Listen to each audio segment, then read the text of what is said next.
Jadi Yesus, kalau orang bilang Yesusmu itu manusia, amin. Tapi Yesusmu hanya manusia, tidak amin.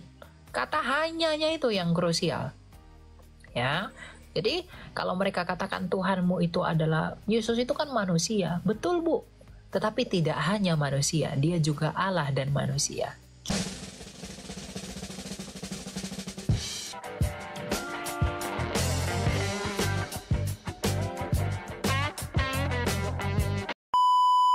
Baca Alkitab ya. Baca kitab suci, doa tiap hari kalau mau tumbuh. Kalau mau tumbuh, kalau mau tumbuh, glory haleluya. Jadi kalau mau tumbuh, pupuk dirimu dengan apa? Firman Allah. Na na na na na na na na na na. La la la la. Halo Kak Elia, selamat malam. Ya, nah, mau tanya nih Kak, berhubungan dengan kitab suci lagi ya. Kan ini aku lagi mulai kayak baca-baca kitab suci gitu. Nah, mau tanya tentang itu Kak, kitab Deuterokanonika. Kenapa di Kristen Protestan tidak ada, tapi di Kristen Katolik ada? Itu aja Kak. Ya, kenapa tidak ada dalam Protestan? Karena Protestan mengikuti kanonnya Ibrani. Kanonnya Ibrani itu yang dipakai oleh orang Yahudi dalam Tanakh. Itu tidak melibatkan Deuterokanonika karena orang Yahudi menganggap itu sebagai kitab apokrifa. Sedangkan orang Katolik dan Ortodoks itu mengikuti kanonnya Yunani atau Vulgata, bahasa Latin, yang ada Deuterokanonikanya yang merujuk kepada Septuaginta. Ya, jadi Protestan itu sebenarnya bukan membuang, tetapi lebih kepada mengikuti kanonnya Ibrani. Karena kan golongan Protestan itu baru lahir di abad ke-15, di mana notabene Yahudi modern sudah ada. Jadi Protestan mengikuti kanonnya orang Ibrani, karena pada masa protesnya Luther kepada Katolik, orang-orang Protestan itu banyak yang tidak suka dengan Katolik. Karena mereka menilai Katolik sudah salah jalan, sudah salah langkah. Makanya apa yang berhubungan dengan Katolik itu sangat diantisipasi sama orang Protestan zaman dulu, termasuk kitab yang ada di Deuterokanonikanya itu. Maka orang Protestan yang diinisiasi oleh Luther itu lebih mengikuti kanonnya orang Ibrani, yaitu kanonnya Yahudi, tidak mengikuti Katolik. Padahal orang Ortodoks juga memakai Deuterokanonika yang mengikuti Septuaginta, karena di dalam Septuaginta Deuterokanonika itu ada, gitu. Ya, Gitu. jadi Terus kalau itu tidak masalah. Oke, terus kalau misalkan Kristen Protestan sama Kristen Katolik itu benar nggak Kak kalau satu Tuhan tapi beda, cuman beda gereja aja, tapi sebenarnya sama? Betul ya. Yang membuat perbedaan antara Katolik dengan Protestan itu adalah dasar iman. Tetapi konklusi imannya itu secara primer itu satu. Katolik itu dasar imannya ada 3. Ada kitab suci, ada tradisi suci, dan ada magisterium gereja, penafsiran gereja Katolik. Nah, kalau orang Protestan, dasar imannya itu hanya satu, yaitu kitab suci saja, dengan sola scripturanya. Tetapi output yang dilahirkan oleh kekatolikan, yaitu percaya kepada Kristus, keteritunggalan Allah, keselamatan di dalam Kristus, itu sama dengan apa yang dilahirkan oleh Protestan dari kitab suci. Jadi artinya apa yang dilahirkan iman Katolik, walaupun mengadopsi tradisi suci dan juga mengadopsi magisterium gereja, itu tidak bertolak belakang dengan apa yang dilahirkan oleh orang Protestan yang hanya diambil dari kitab suci, meskipun memiliki perbedaan sudut pandang pada hal-hal yang secondary. Gitu. Jadi memang satu Tuhan, nggak ada Yesus Katolik dengan Protestan tuh beda, enggak. Yesusnya Katolik tetap lahir di tahun 4 sebelum Masehi, Protestan juga demikian, karena bagaimanapun Protestan itu base imannya masih mengikuti pondasi iman dari kekatolikan, meskipun ada yang direformasi oleh Luther dan pengikutnya. Oke, terima kasih banyak Kak Elia, berkat selalu.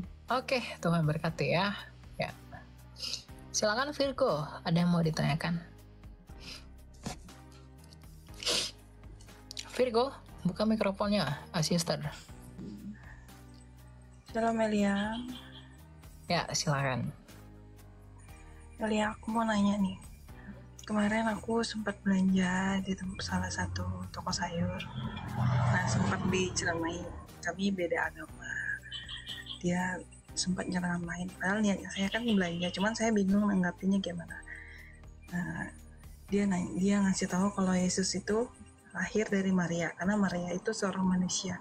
Jadi Yesus itu adalah manusia. Jadi dalam hati saya mau nyaut, tapi akan jadi perdebatan panjang. Saya mau tanya ini gimana jawabnya singkat, padat, dan jelas. Karena setiap saya belanja pasti dia selalu ngucap kayak gitu. Saya mau nanya itu manusia gimana? Begitu ya? Iya, karena dia lahir dari Maria. Gitu. Ya. Kan kita kan nggak terima karena Yesus itu anak tunggal dari Allah gitu. Oh, jangan gitu. Yesus adalah manusia, kamu harus terima. Justru yang menolak Yesus adalah manusia itu adalah antikristus loh. Mau tahu ayatnya? Kita baca ya. Gitu. Tapi nggak apa-apa, kamu kan mengatakan itu dalam ketidaktahuanmu kan, nggak apa-apa.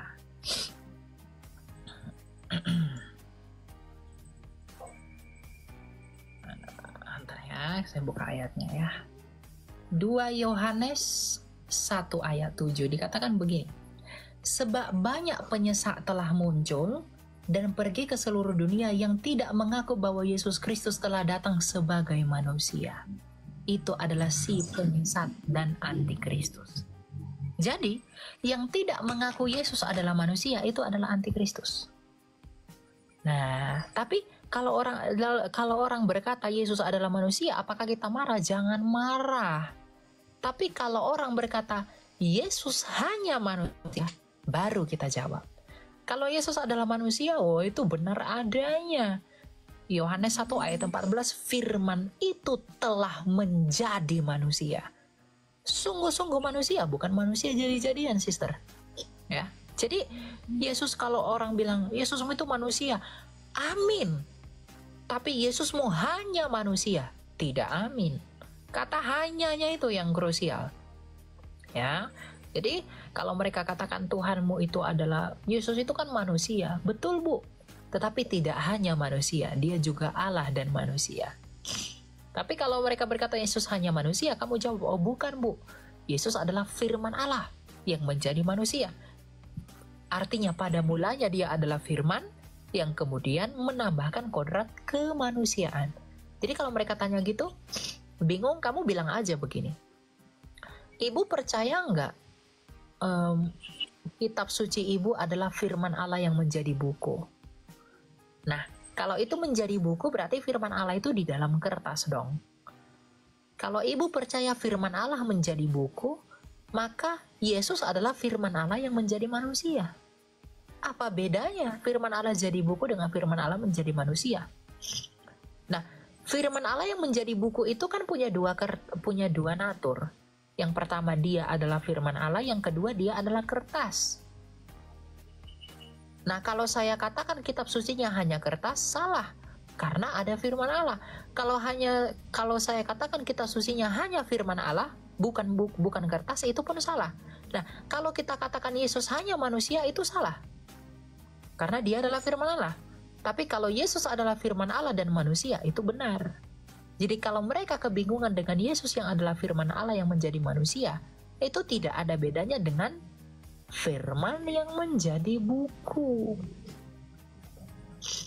Ya, misalnya ini, dia menjadi buku, firman Allah menjadi buku. Di dalam firman Allah menjadi buku, di dalam buku ini ada 2 kodrat. Yang pertama ada isi firman Allah, yang tentu itu dari Allah. Yang kedua ini kertas.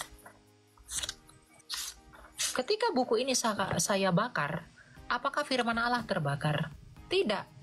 Nah, Yesus itu menjadi manusia, firman Allah menjadi manusia di dalam daging. Ketika dia mati, apakah kealahan mati? Kemanusiaannya yang mati, bukan keilahiannya. Sama seperti ke buku ini. Kalau ini saya bakar, apakah firman Allah mati? Terbakar? Yang terbakar hanya kertasnya. Ketika Yesus mati, apakah Tuhan mati? Yang mati adalah kemanusiaannya. Makanya dalam Filipi 2 dikatakan, ia yang mati dalam keadaannya sebagai manusia. Jadi jawabannya tuh simple sebenarnya. Karena ada komparasinya dengan iman mereka. Gitu, ya. Oke. Satu lagi ya, mau nanya. Ini saya belum paham sampai sekarang. Maksud dari batu sandungan itu apa sih, El? Ya, batu sandungan itu adalah yang menghalangi orang untuk percaya. Jadi janganlah kamu menjadi batu sandungan bagi dia. Artinya janganlah kamu yang menjadi penghalang untuk dia. Misalnya, Virgo, kamu jangan pakai baju seksi ke gereja, itu nanti menjadi batu sandungan bagi orang yang lain. Artinya, Virgo, kamu jangan pakai baju seksi ke gereja. Kenapa? Itu nanti menjadi penghalang bagi orang. Karena imannya itu bisa berbeda-beda. Jadi batu sandungan itu lebih kepada penghalang yang membuat orang percaya. Gitu. Jadi jangan jadi batu sandungan, artinya biar itu tidak menjadi penghalang bagi kita dan bagi siapapun. Gitu. Ya? Oke. Ya, El. Untuk penjelasannya, Tuhan berkati.